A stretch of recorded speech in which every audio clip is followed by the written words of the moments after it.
Everyone I Love is Turning into Soup by Colin Lawler.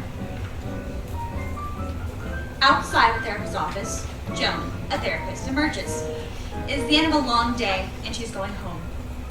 Shortly after she walks out the door, Kayla emerges in a state of mania. Joan! Kayla, what are you doing here? It's an emergency. Kayla, my office is closed. I need to go home to my family. We can schedule an appointment for tomorrow. Please, just listen to me. We need to talk. You're the only one I trust. I understand, but this is a firm boundary, Kayla. I need you to go home and you need to schedule an appointment. You were a no-call, no-show for the last 2 weeks. I lost my son. Kayla. He's gone. 2 weeks ago. That's why I didn't call. Oh my God. I was holding him tightly, telling him how much I loved him, cherishing the moment. And he left. What do you mean he left? Remember when I told you about Thomas? He went missing. He abandoned his stepdaughter and Eric. When he left me, it's all making sense now. It's also not making any sense, and I don't understand. Kayla, breathe.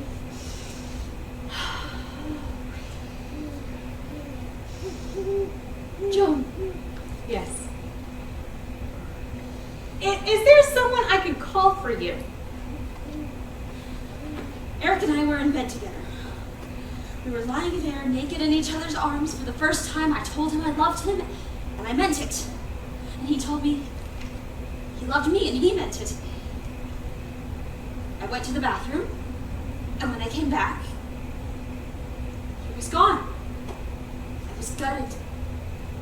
When I came back to bed a few hours later, this is all that was left. She produces a can of tomato bisque soup from her purse. Tomato bisque! And after Ben vanished, this fell on the floor. She pulls out a can of New England clam chowder. New England clam chowder contains gluten and shellfish. What kind of sick joke is this? Have you been taking your medicine? Every day. No breaks. I've been nothing but consistent.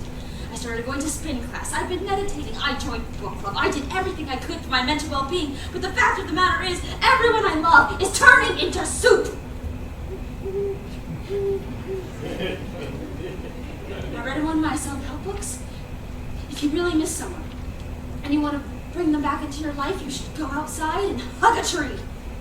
Visualize them. Focus on how much you love and appreciate it.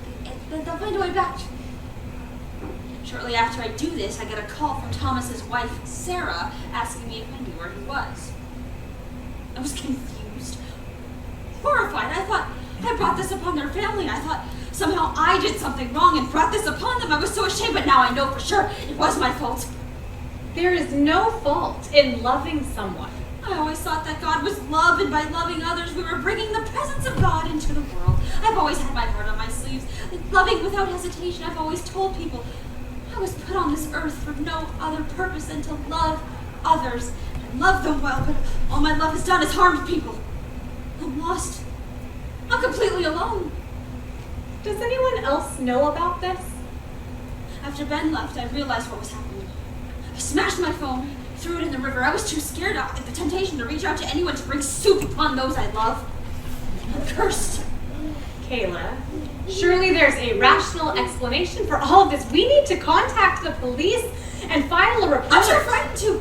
They're gonna blame me, assume the worst, assume I had motive to take all these people out. I am connected to all these missing people, you understand. How would that look for me? Kayla? Yes? I need you to be honest with me. This is me being honest with you, Joan. Did you kill these people, Kayla? Joan, I am not capable of that. Is there any possibility that somehow you lost consciousness? I don't even like soup! God, I fucking hate soup! It's either so hot you burn yourself, or it's so cold, it's revolting. And the only saving grace with soup is if you have bread, and that point isn't even soup without point, or to just dip for the bread! Kayla, I need you to stay calm, okay? Let's go into my office. Are you gonna call the police? It's the responsible thing to do. Joan? Yes? Do you? Do I what? Do you love me? Like platonically? Not as a friend, not as a patient to pay your bills, but a friend. As a person. Sit down with me, Kayla. I set healthy boundaries with everyone in my care. It's not helpful to you if I involve myself in that way. There's a general love and respect that I have for everyone in my care, but I care for you, Kayla. Not as a friend, but as a patient. Our friends are not our therapists. It's why we have therapists, so we don't overwhelm our friends. Yeah. Have you distanced yourself emotionally from your friends? Joan, please. It's all right. Stop!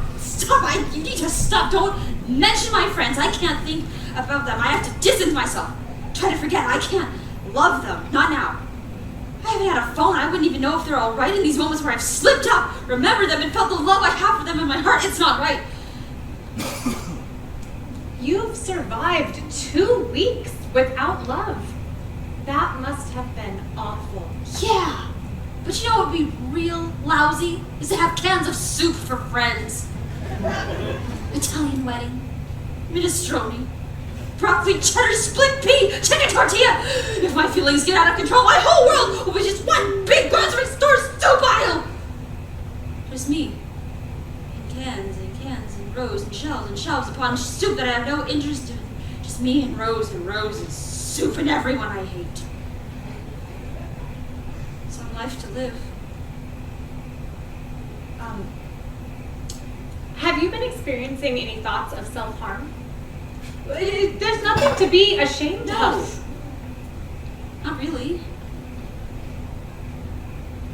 I never wanted to hurt anyone, not even myself. You see, I feel this sense I have to persevere, but now I have this bullshit to see through. I understand, but I have to do everything in my power to keep you safe. I'm gonna be homeless.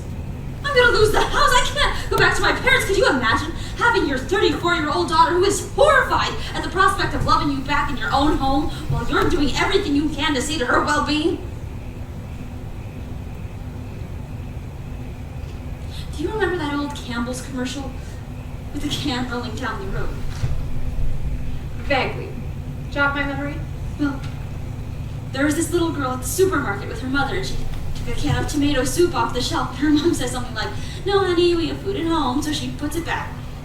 And then the funniest thing happened. The can rolled off the shelf, and it followed her home.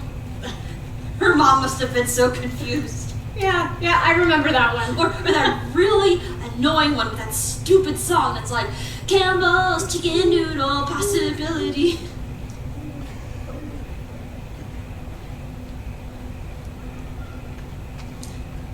Sometimes if I get real quiet, I like to imagine that there's someone out there watching me.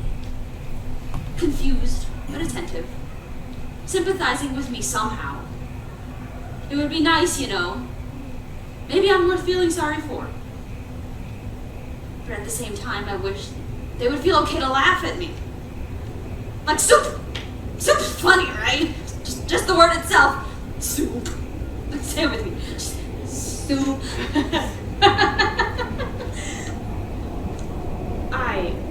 I'm sorry for laughing. No. I like hearing you laugh. Pretty stupid, right? No, it isn't. This is very real. Losing someone you love is hard. But you know what's even harder? What's that? Not loving at all. Caleb, we are bound to lose everyone we love at one point or another. It's part of the deal.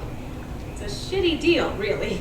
But love, persevering in the certainty of eventual loss, is the greatest act of fearlessness. So, should I allow myself to love others, even if I know they're going to turn into soup? You don't know they're going to turn into soup. It's a real possibility, though. But what if it were possible they will turn into soup whether or not you love them? What if you chose to love them and they turn into soup anyways? I don't think that would make me feel any better. It doesn't change the fact that you love them. It means I'm more powerless than I thought I was. There's never a convenient time to lose someone you love. No, but you know what's fucked up? What? That you haven't turned into soup yet. Nope, I'm still here. Which means I guess I don't love you. It's all right. But I should. You do so much for me. You are a constant in a very variable, confusing world. Sure. I'm sorry. You don't owe that to me. Yeah. I'm still here for you regardless. Sorry. Don't apologize. Joan holds Kayla for a moment as a little bit together.